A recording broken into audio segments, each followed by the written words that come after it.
Welcome. In this video, we will show you how to plot multiple lines in Excel. If you find this tutorial helpful, please consider subscribing and liking the video. First, go to the top of Excel, click on Insert. Then select Charts. Choose the Line Chart option.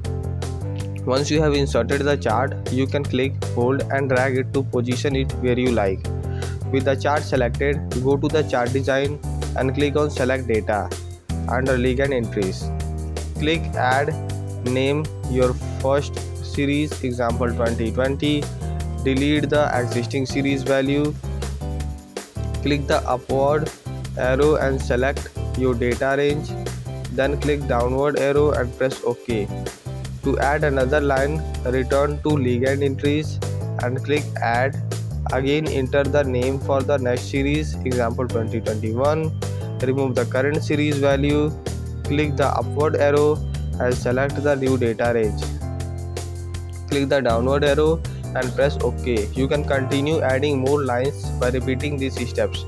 Once you are done, click OK. With the chart still selected, you can add titles and other elements by clicking the plus icon in the top left.